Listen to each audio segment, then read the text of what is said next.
اس لیے ہم تمام، چاہے ہمارا کتنا بھی وقت لگا ہو، لیکن اگر ہم اجتماع میں آئے ہوں اور اجتماع میں آنے کے بعد ہمارے سامنے کوئی تقاضا ہے کہ ابھی کبھی ہمیں جانا ہے، اور کتنے پرانا ہو تو اس کے پاس جا کے کہیں بھائی اس وقت تو موقع نہیں ہے، ابھی تو اجتماع میں ہی آیا ہوں، گھر جا کے پھر دیکھوں گا۔ اور صحابہ کو حضور پاک علیہ الصلوۃ والسلام نے وہ یقین بنایا تھا کہ آپ بدر میں آپ نے صحابہ کو یہ نہیں کہا ہم کو وہ مقابلہ ہوگا، بدر میں تو آپ اپنے صحابہ کو میرے بھائیوں دشمن ان کے خلاف اپنی کوئی اسکیم بنا کر ان پر مقابلہ کرنے اور ختم کرنے کی ترتیب سوچا ہوا تھا، تو وہ قافلہ جو وہاں سے ہتھیار لے کے آ رہا تھا، اس قافلے کو روکنے کے لیے نکلی ہے کہ یہ قافلے کو روک لو اور ان کے یہ ہتھیار یہ تمام چیزیں روک لو تاکہ یہ ہم پر حملہ کرنے نہ آئیں۔ تو مدینہ کے باہر آپ تو تشریف لے گئے ہیں ان کو روکنے کے لیے قافلے کو، لیکن قافلہ راستہ بدل کے نکل گیا، تو آپ نے صحابہ سے آگے چلو، کچھ ہے نہیں، اسباب کی دنیا میں صحابہ کے پاس دشمن سے مقابلہ کرنے کچھ نہیں تھا، لکڑیاں کچھ تھی، کچھ تلواریں تھیں اور کچھ سواریاں تھیں، لیکن چلیے آگے جا کے جب ٹھہرے تو دشمن مکہ سے آ رہا ہے۔ اب حضور نے کہا کیا کریں گے؟ کہا آپ جو کہیں گے وہ کریں گے، یہ نہیں حضرت واپس چلیے آپ جو فرمائیں، اس لیے کہ ہمارا ایمان ہمیں یہ کہہ رہا ہے کہ آپ کی بات ماننے میں ہماری کامیابی ہے، آپ جو فرمائیں گے وہی کریں گے۔ نہیں کہا صحابہ نے، تبوک کے موقع پر صحابہ نے نہیں کہا، ہر حال میں تیار ہیں۔ یہاں تک ایک صحابی کے بارے میں آتا ہے کہ حضور کے ساتھ جانے میں، اللہ کی راہ میں جانے میں، ایک باپ اور ایک بیٹا دو ہی تھے، اور سات بہنیں تھیں اس صحابی کی۔ بیٹا کہتا ہے میں چلوں گا، باپ کہتا ہے میں چلوں گا، تو باپ کے بارے میں فیصلہ ہوا، باپ اللہ کے راستے میں حضور کے ساتھ گیا اور اس میں شہید ہو گئے، اور حضور اپنے صحابہ کے ساتھ جب واپس لوٹے احد سے واپس لوٹے، تو پھر اللہ کا حکم آیا کہ دشمن پھر دوبارہ لوٹ کے آنا چاہتا ہے، جاؤ اس کا مقابلہ کرنے۔ تو اس بچے کے والد کا تو انتقال ہو گیا تھا، شہید ہو گئے تھے، یہ جوان آئے، حالانکہ 7 بہنیں گھر میں، لیکن نگاہ اللہ پر ہے کہ ان کا رب تو اللہ ہے، محافظ وہی ہے۔ وہ نوجوان حضور کے پاس آئے کہ حضور میرے ابا تو شہید ہو گئے ہیں، اب آپ اپنے ساتھ مجھے لے چلیے۔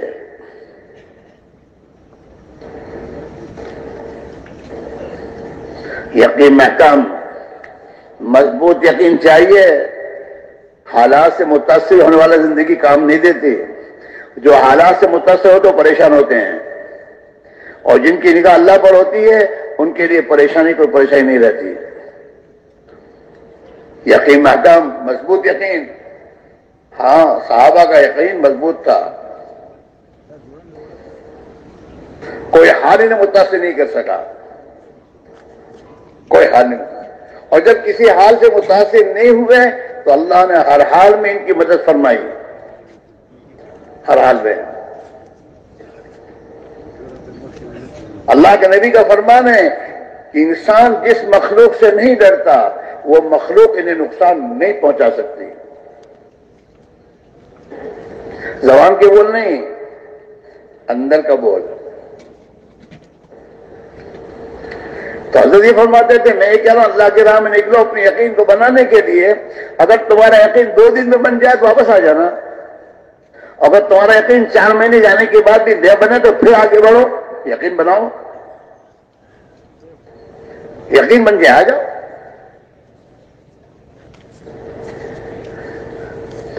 ہاں، یقین محکم، عمل پہ ہم، محبت فاتح عالم، یہ ہے ہمارے اس راستے کی، اس دین کی محنت میں جو مایا ہمارے پاس ہونی چاہیے، یقین محکم، مضبوط یقین کہ کوئی حال یہ نہیں کہ پیسے خرچ ہو گئے چلو۔ ہمارے حاجی عبدالحق صاحب رحمۃ اللہ فرمایا کرتے تھے، تم لوگوں کو کیوں پوچھتے ہو کتنے پیسے ہیں؟ یہ اللہ کے راستے میں جا رہے ہیں، اللہ کے بھروسے جا رہے ہیں، اور تقاضے بھیجو، یہ نہیں کہ ان کے پاس اتنے تم کو یہاں قریب بھیجو۔ مجھے کہتے تھے تشکیل والوں کو، پیسے مت پوچھو کتنے ہیں، تقاضا جائے وہاں جوڑو بھیجو انہیں۔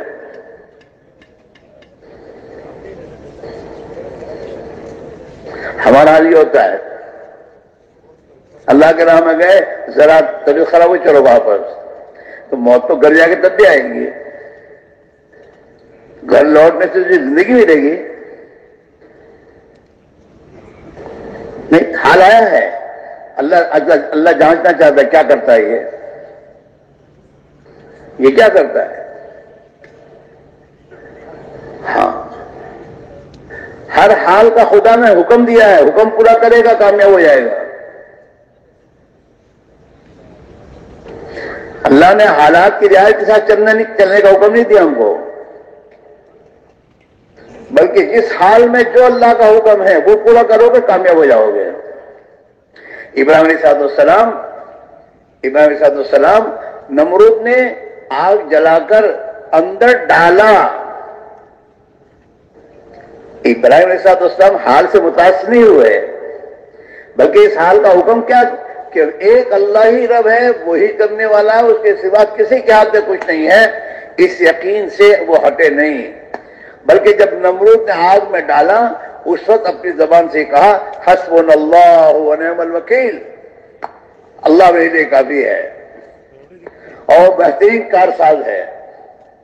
تو آگ میں ڈالا، آگ میں پہنچ گئے نیچے، آگ جل رہی ہے، اور اللہ نے اپنا حکم پورا کرنے کی بنیاد پر ابراہیم علیہ السلام کو کامیاب کیا، اور ابراہیم علیہ السلام کو آگ ان کا ایک بال نہیں جلا سکی۔ 40 دن رہے ہیں وہ آگ میں،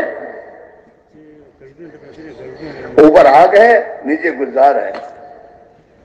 ہاں، گلزار کو میرے دوستو پریشانی کی جگہ بنانا بھی اللہ جانتا ہے، اور پریشانی کی جگہ اللہ راحت دینا بھی جانتا ہے۔ حضرت محمد رسول اللہ صلی اللہ علیہ وسلم کو مکہ والوں نے اپنی تمام اسکیمیں بنا دی آپ کو ختم کرنے کی، یہاں تک کہ آخری اسکیم کہ مکہ کے تمام جوان، تمام خاندانوں کے جوان اپنی تلوار لے کر آپ کے گھر کو گھیرے میں لے کر جب آپ باہر تشریف لائیں تو تمام ایک ساتھ آپ پر حملہ کر کے آپ کو ختم کر دے، نعوذ باللہ۔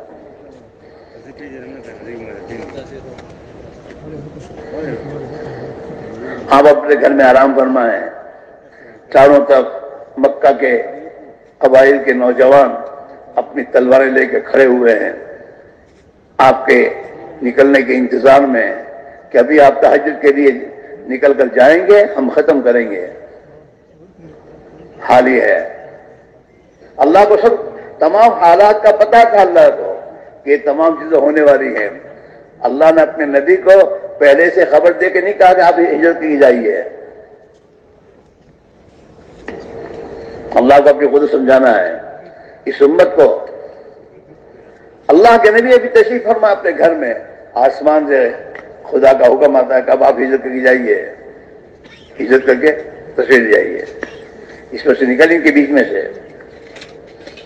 آپ نے اللہ کے حکم کو پورا کیا، اللہ کا حکم ہے بھی نہیں، یا اللہ یہ تو چاہوں تو گھیر کے کھڑے ہیں، میں کیسے جاؤں؟ نہ، اللہ کا حکم ہے چلو۔ آپ اپنے گھر سے ان کے بیچ میں سے نکل رہے ہیں، خدا کا حکم پورا کرنے میری کامیابی ہے، ہر حال میں خدا کا حکم پورا کرنے میں ہی کامیابی ہے۔ مالدار اپنی مالداری میں خدا کے حکموں کو توڑے گا، اس کی مالداری میں ناکامی خدا ڈالے گا۔ غریب اپنی غربت میں خدا کے احکام کو توڑے گا، خدا اس کی غربت کا ناکامی ڈالے گا۔ مسئلہ غربت کا مالداری کا نہیں ہے، مسئلہ اللہ کے حکم کے پورا کرنے اور نہ کرنے کا ہے۔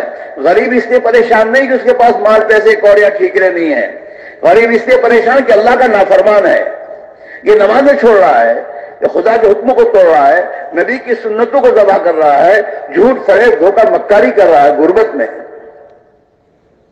مالدار اس لیے ناکام ہے کہ وہ اپنی مالداری میں خدا کے احکام توڑ رہا ہے۔ جتنی اللہ نے اس کو راحت و آرام کے نقشے دیے، یہ اتنا ہی اللہ کا نافرمان بنا،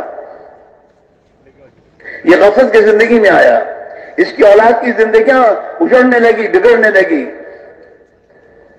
اس کی اولاد نبی کے نمائندے بن کر زندگی نہیں گزار رہی، اس کی اولاد نبی کے دشمنوں کی نمائندگی کر کے زندگی گزار رہی ہے، اس لیے اللہ اس کی مالداری میں ناکامی ڈال رہا ہے۔ عجیب حال ہے اس مسلمان کا، اس کی سوچنے کا کہ اللہ نعمتیں دیتا ہے تو اللہ کی عبادت زیادہ کرنی چاہیے۔ ارے تیری فیکٹری میں تیرا نوکر منہ مانگی منہ مانگی تنخواہ تو اس کو دیتا ہے، تو تو کیا چاہتا ہے کہ یہ میرا وفادار ہو، یہ میرا وفادار رہ کر کام کرے، تو یہ چاہتا ہے۔ اللہ تیری منہ مانگی تجھے زندگی میں تجھے نعمتیں دے رہا ہے، تو تجھے بھی تو اللہ کا وفادار رہنا چاہیے، نافرمان بننا چاہیے۔ مال اور پیسے کے نشے میں آدمی مدہوش ہو کر زندگی گزارے کہ میں کیا کر رہا ہوں، کہاں جا رہا ہوں، یہ میری اولاد کا حال کیا ہے، میری گھر کی عورتیں بے پردہ ہو رہی ہیں،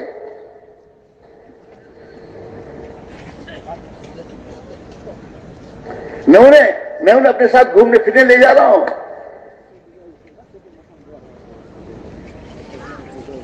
اللہ تو یہ کہہ رہا ہے مسلمان خواتین سے اپنے گھر میں پڑی رہو، رکی رہو، بغیر ضرورت کے باہر نہ نکلو۔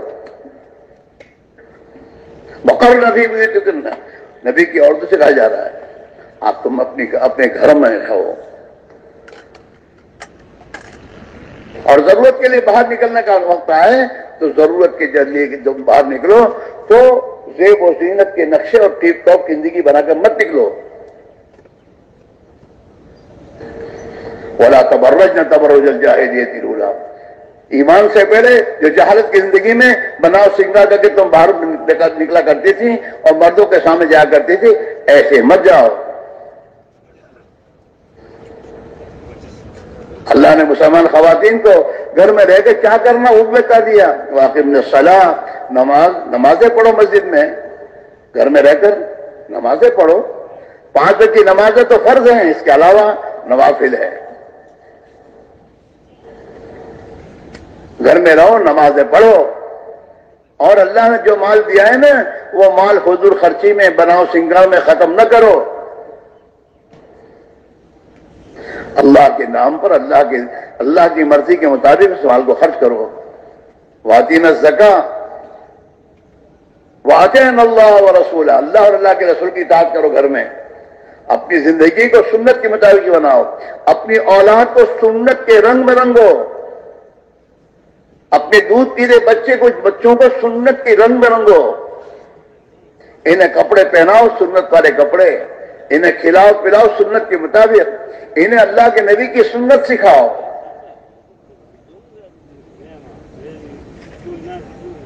اللہ کی اطاعت کرو، شادیوں میں خدا کی اطاعت کرو۔ ٹھیک ہے ابھی تو پار کے نشے میں اپنی شادیوں میں نبی کے خلاف نبی کی دشمنی کوئی طریقوں پر شادیاں کر رہا ہے، خدا ڈھیل تو دے رہا ہے لیکن اللہ اس سے راضی نہیں ہے۔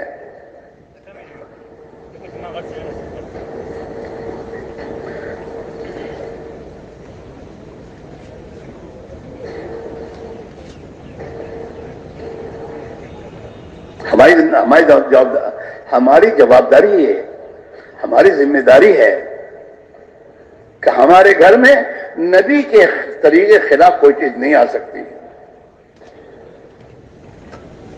جیسے تو مالدار ہے اور مالدار ہونے کی حالت کیا میرے گھر میں چور رہا ہے اور اس کی تمام تدبیر کیا کرتا ہے، ایسے تیرے گھر میں نبی کی سنت کے خلاف کے طریقے نہ آئیں، یہ بھی تیرے ذمہ ہے۔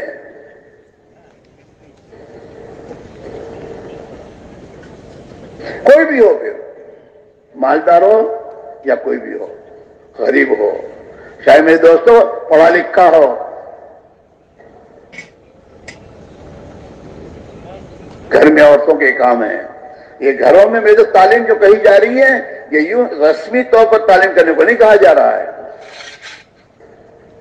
بلکہ اپنے گھروں میں اپنے بال بچوں کو بہت اہتمام کے ساتھ لے کر بیٹھ کر اور اللہ کے سامنے دعا مانگ کر، اے اللہ ہمارے اولادوں کو بھی، ہمارے گھروں والوں کو بھی تو صحابہ کے مردوں اور عورتوں کی طرح ان کی زندگی بنا دے۔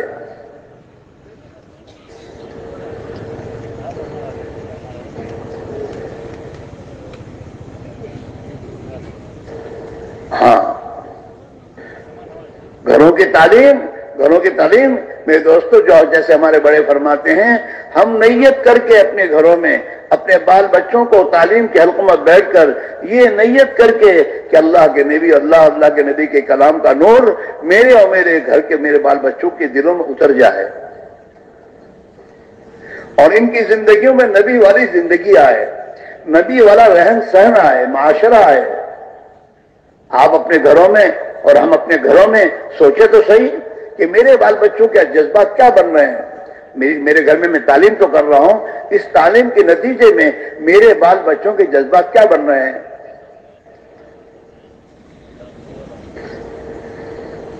ہمارے میاں جی معراج تھے، وہ فرمایا کرتے تھے، سمجھ میں آئی؟ کہا گے کہ نہ، ابھی تو تجھے تیرے ذہن میں آئی ہے، سمجھ میں نہیں آئی۔ سمجھ میں آئی وہ کب کہا جائے گا کہ جو حدیث تو نے سنی ہے اس پر عمل کرے تو سمجھ میں آئی۔ حضرت معاذ کی صحبت یافتہ لوگوں میں سے تھے، وہ یوں کہتے تھے کہ سمجھ میں آنے کا مطلب وہ حدیث جو تو نے سنی تیری عمل میں آئی تو سمجھ میں آئی ہے، اور اگر عمل میں نہیں آئی تو سننے میں آئی ہے، سمجھ میں نہیں آئی ہے۔ ہم صحابہ کے واقعات پڑھ کے گھروں میں سنانے کے بعد ہم دیکھیں کہ ہمارے بال بچوں کے جذبات کیا ہی بنے کہ بیوی نے کبھی کہا میرے پاس یہ بہت کپڑے ہیں، کیا کام آئیں گے، اپنے محلے کے پیچھے بہت سے غریب ہیں ان کے پاس پہنچانا چاہیے، تو سمجھو کہ جذبہ بن رہا ہے اندر، تعلیم کا اثر آ رہا ہے۔ ہمارے گھر میں ہم کتنا کھائیں گے، یہ 15 قسم کے کھانے کیوں بنائیں گے؟ ہم اپنے کھانوں کو سادہ بنائیں گے اور غریبوں کے گھروں میں پہنچائیں گے، تو سمجھو کہ اب میرے گھر کی عورتوں کا جذبہ صحیح بن رہا ہے، تعلیم کی تاثیر ظاہر ہو رہی ہے۔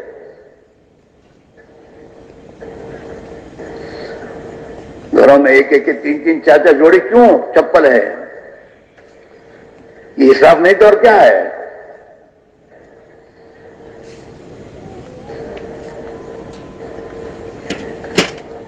کس بنیاد پر رہی ہے؟ میرے بھائیوں، ہمارے گھروں سے اسراف اور فضول خرچی کی زندگیاں ختم ہو کر رسول اللہ صلی اللہ علیہ وسلم کی وہ سادگی والی زندگیاں ہم کام کرنے والوں کے اندر پہلے آنی چاہیے۔ دعوت کی محنت کی ذمہ داری لے کر چلنے والے اور میرے دوستوں اللہ کی راہ میں نکل کر قربانی دینے والے، ان کی زندگیوں میں تبدیلی آئے، سادگی آئے، مال اللہ کی راہ میں خرچ ہو رہا ہو، مال غریبوں پہ خرچ ہو رہا ہو، دین کے تقاضے دور دور کے پورے ہو رہے ہوں، تو سمجھو کہ ابھی ہماری زندگی صحیح رخ پر آ رہی ہے۔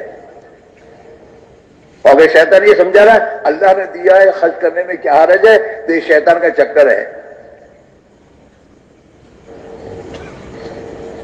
اللہ نے دیا ہے تو فضول خرچی کرنے نہیں دیا۔ بغیر ضرورت کے خرچ کرنا یہ فضول خرچی نہیں ہے، یہ فضول خرچی سے بھی آگے ہے، یہ تبذیر ہے، یہ تبذیر۔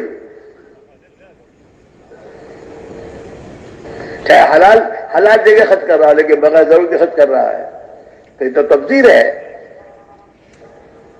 اور اگر اللہ کا جو مال حرام کاموں خرچ کر رہا ہے یہ تو طرف ہے، اس سے آگے کا گناہ ہے.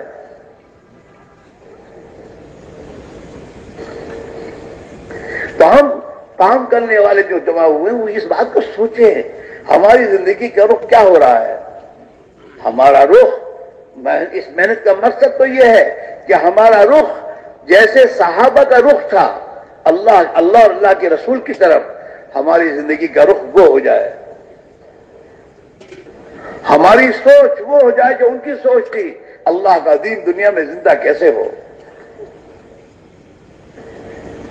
ہمارا درد وہ ہو جائے جو ان کا درد تھا. ابوبکر صدیق رضی اللہ تعالیٰ عنہ اللہ کے پیارے نبی علیہ الصلوۃ والسلام کے دنیا سے تشریف جانے کے بعد جب امت میں بگاڑ آیا تو ابوبکر صدیق بے چین ہو گئے، اور اس بے چینی کی حالت میں کہہ رہے ہیں اَيُنْقَصُ الدِّينُ وَأَنَا حَيٌّ، اللہ کے دین میں نقصان ہے. مسلمان کی زندگی دین سے ہٹ رہی ہو اور مسلمان دین سے نکل رہا ہو اور میں زندہ رہوں، یہ کیسے ہو سکتا ہے؟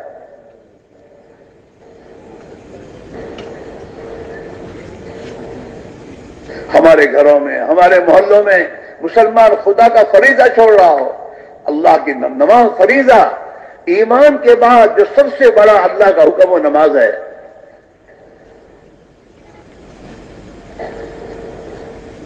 ہمارے محلوں میں دوستو مسلمان نماز چھوڑ رہا ہو، ہمارے خاندانوں میں جوان بچے نماز چھوڑ رہے ہوں، فجر کی نماز میں گھر میں پڑے سو رہے ہوں، اور ہمیں ذرا بھی دل میں پریشانی نہ ہو، بے چینی نہ ہو.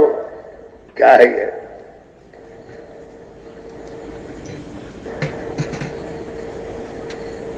مسلمان آپس میں لڑ رہا ہو اور ہم نیچے بھی. مسلمان ایک دوسرے کا دشمن کیسے ہو سکتا ہے؟ ہم آپس میں ایک دوسرے کے دشمن بن رہے ہو، ہمارے دلوں میں بگاڑ ہو، یہ نہیں ہو سکتا.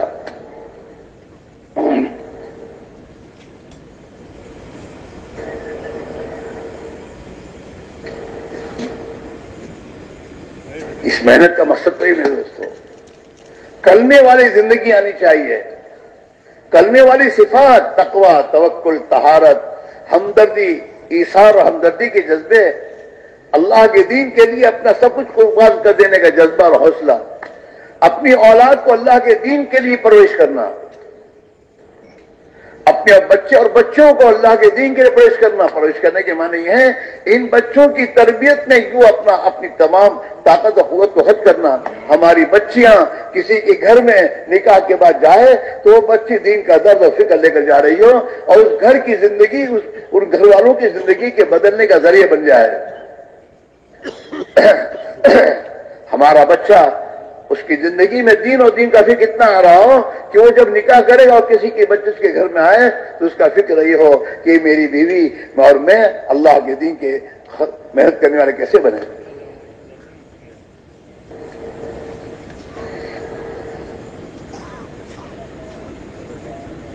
یہ ہے بچوں کی تربیت گھر میں ہوتی ہے، باہر نہیں ہوتی. سوسائٹی نہیں ہے خراب، ہم خراب ہیں.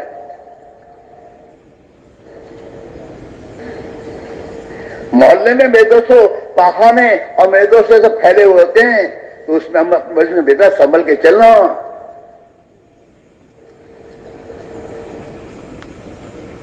اسے خراب سمجھتے ہم تو وہاں سے سنبھل کے چلنے کو کہہ رہے ہیں. اور یہ تمام بگاڑ میرے دوستو محلے میں خدا کی نافرمانی کا بگاڑ ہے، اس میں ہم اپنے بچوں کو نہیں سمجھاتے.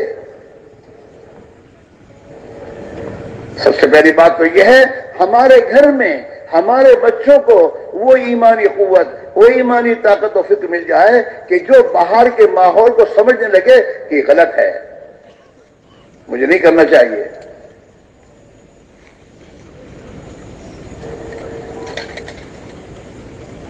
اس لیے میرے دوستو جیسے ہم اپنی فکر کر رہے ہیں ہماری اولاد کی فکر ہمیں کرنی ہوگی.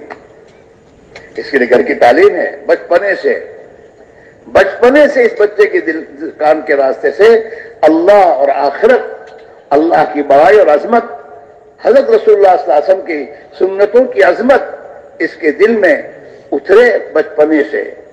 جس دن سے پیدا ہوا ہے اس دن سے اللہ نے ہمیں تعلیم دی ہے کہ پیدا ہونے کے ساتھ اس کے کان میں اذان کہو ایک کان میں اقامت کہو. اللہ کی بڑائی اس کے دل میں آئے, اللہ کی عظمت اس کے دل میں آئے, اللہ کی وحدانیت اس کے دل میں اترے, محمد رسول اللہ صلی اللہ علیہ وسلم کی رسالت کا یقین دل میں اترے, نماز پر کامیابی اور خدا کے حکم کے پورا کرنے میں کامیابی کا یقین اس کے دل میں اترے. صرف اذان دے کے کافی نہیں, اذان دلوا کے یہ بتایا کہ اب یہ تمہارے گھر میں اس کے کان میں سوائے توحید اللہ کی بڑی عظمت کی اور کوئی بات اس کے کان میں نہیں جانی چاہیے. اللہ کے رسول صلی اللہ علیہ وسلم کی زندگی کو حاصل اختیار کرنے میں کامیابی یہی اس کے کان میں جانا چاہیے. گھروں میں یہ تذکرے زندہ ہونے چاہیے. ہمارے ایک بات فرمایا کرتے تھے رحمت اللہ علیہ, کرنے کے کاموں میں لگو تو نہ کرنے کے کاموں میں بچو, نہ کرنے کے کاموں سے بچو گے. کرنے کے کام گھروں میں نہیں ہو رہے تو پتہ نہیں کیا کیا آ رہا ہے گھروں میں.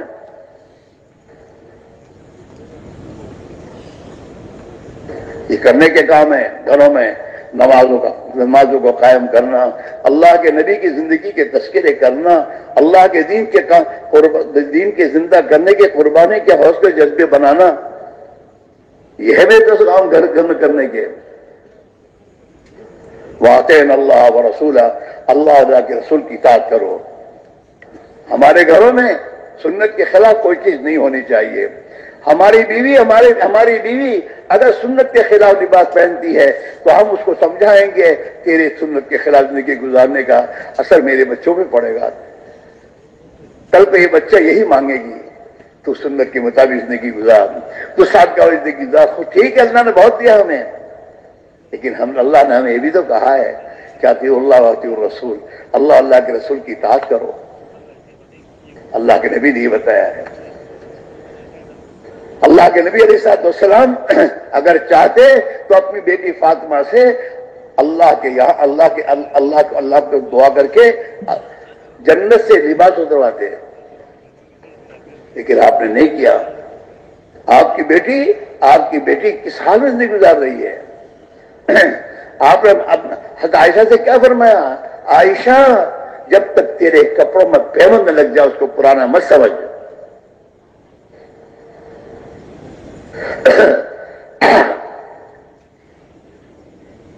یہ چیز میں دوستوں زندگی میں لانے کے لیے ہے, باتوں کے لیے نہیں ہے.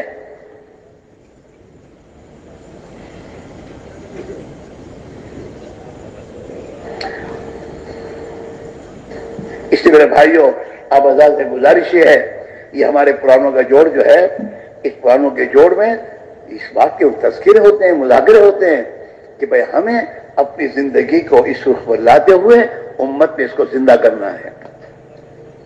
حضرت صحابہ رضی اللہ اجمعین دنیا کی قوموں کے پاس دعوت لے کے گئے تو انہوں نے دنیا کی قوموں کو ایک ہی بات کی, لمبی جو تقریر نہیں کی انہوں نے, ایک ہی بات کہی ہے, کونوا مثلنا, ہمیں دیکھو جیسے ہماری زندگی ہے تم بھی ہمارے جیسے بن جاؤ. ایمان کے اعتبار سے, اخلاق کے اعتبار سے, زندگی اور معاشرت کے اعتبار سے, دین کی محنت کرنے کے اعتبار سے تم ہمارے جیسے بن جاؤ. تو یہ جتنی میرے دوستوں علاقوں میں پرانے ساتھی ہمارے ہیں جن کو اللہ نے سابقیت کی توفیق دی ہے, پہلے دین کی محنت میں لگے ہیں اور میرے دوست قربانی دے رہے ہیں, یہ اپنے سامنے یہ رکھے ہم ایسے بنے اور سب کو ایسا بنائیں. ہماری زندگی میں ساتھ کیا ہوا ہے, ہماری زندگی میں نمازوں کا اہتمام, سنتوں کا اہتمام, ہاں فرائض کا اہتمام اور نوافل, اور حضور صلی اللہ علیہ وسلم کی 24 گھنٹے کی زندگی سنت کے سانچے میں ہم زندگی دھاریں. ہماری سوچ دین کا سوچ ہو, آخرت کا. ہم اپنی زندگی کو صحابہ کے سانچے میں ڈالنا شروع کریں. حضرات صحابہ رضی اللہ اجمعین, ہمارے حضرت فرماتے تھے صحابہ کا وقت 3 جگہ لگتا تھا. حلال کمائی میں, کسی پر بوجھ نہیں بنے, وہ حلال کماتے تھے. اپنے بچوں کی خیر خبر رکھنا, ان کے خرچوں کا خرچہ دینا, حلال کمائی میں. دوسرا اپنے بیوی بچوں کی ایمانی اور دینی تربیت کے لیے گھر میں، اور تیسرا باقی وقت مسجد میں، مسجد کے تقاضوں میں، بازاروں میں نہیں بیٹھتے تھے وہ۔ یہ تین جگہ ہمارا وقت لگنا چاہیے، چاہے ہم جمع پہ تو ہم مسجد میں ہی ہوتے ہیں، لیکن گھر میں رہ کر ہمارا وقت جو باقی ہے وہ مسجد کے تقاضوں پہ لگنا چاہیے۔ مسجد کے تقاضوں میں گشت بھی ہے، مسجد کے تقاضوں میں تعلیم ہے، سیکھنا سکھانا بھی ہے، مسجد کے تقاضوں میں اللہ کے دین کو سیکھنا بھی ہے، قرآن کو سیکھنا بھی ہے، مسجد کے تقاضوں میں مسجد میں آنے والوں کی خدمت بھی ہے، سب ہے۔ مسجد میں یہ بھی تقاضے ہیں، محلے میں کوئی بیمارت اس کی عیادت کے لیے جانا، کوئی پریشان حالت اس کی تعزیت کے لیے جانا، یہ سب مسجد کے کام ہیں۔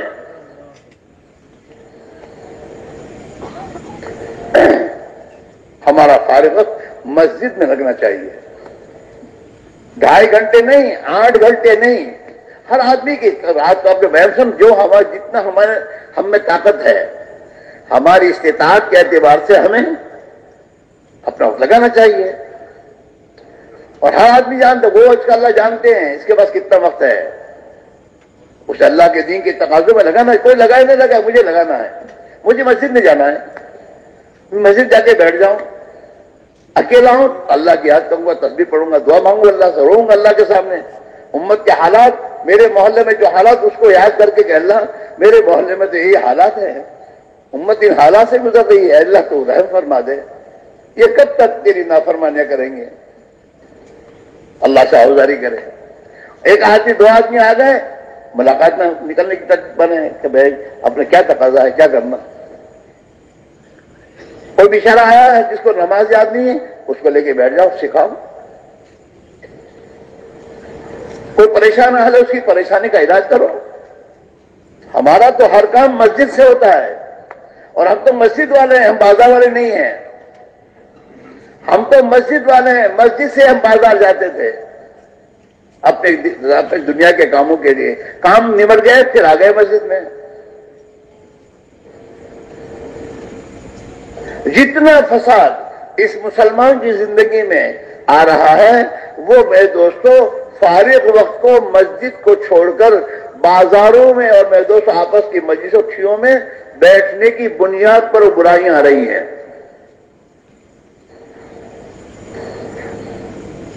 حضرت عائشہ فرمایا کرتے رحمۃ اللہ علیہ، اگر مسلمان کا فارغ وقت مسجد کی محنت میں آ جائے تو پھر یہ جتنی جھگڑے لڑائیاں جتنا فساد مسلمان کی زندگی میں وہ ختم ہو جائے گا۔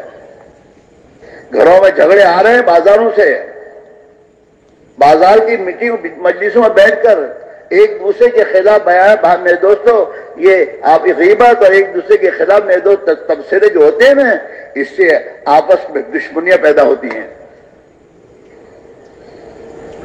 اور جھگڑے آتے ہیں گھروں میں، لڑائیاں۔ تبلیغ کی محنت کا تو مقصد یہ ہے کہ ہماری زندگی صحابہ کے طریقے پر آئے ہیں۔ ہمارے لیے صحابہ نمونہ ہے کہ ہمیں زندگی کا کیا نظام بنانا چاہیے۔ ادھر ادھر کی باتیں چھوڑو، صحیح محنت پر آنا ہے اور صحابہ کی ترتیب پر آنا ہے۔ کمائیاں چھوڑنا نہیں، ملنگ نہیں بننا ہمیں۔ ہم تو ملنگ بن گئے ہیں دنیا کے، ہم دنیا کے ملنگ بنے ہوئے ہیں۔ ہاں یہ میرے دوست یہ چھوڑ کر ہمیں صحابہ کی ترتیب کو گھروں میں لانا ہے، اپنی زندگیوں میں لانا ہے، اور ایک ایک فرد امت کو اس ترتیب پر لانے کی محنت کرنی ہے۔ سب سے پہلے جو لوگ جن کو اللہ نے اپنے دین کی محنت کے لیے خدا نے قبول کیا، منتخب فرمایا اور لگایا، سب سے پہلے یہ جس عمل کو زندہ کریں گے امت میں وہ عمل زندہ ہو جائے گا۔ اس ہماری مسجد اور جماعت یہ طے کرے کہ اب فارغ وقت مسجد میں جانا ہے۔ ہمارے محلوں میں یہ نظام بن جائے کہ فارغ وقت مسجد کے اعمال میں لگنے ہیں، ہمارے بھی ہمارے ہر مسلمان بھائی کے، ہم لگائیں گے، ان کو دعوت دیں گے، ان کو لائیں گے. مقامی محنت میں سب ہے. صرف 1.5-2 گھنٹے ملاقات کر کے کافی نہیں ہے. اپنے آپ کو صحابہ کی ترتیب پر لانے کی کوشش کہ میرا فارغ وقت غفلت میں نہیں گزرے گا, میرا فارغ وقت غفلت کی جگہوں پر نہیں گزرے گا.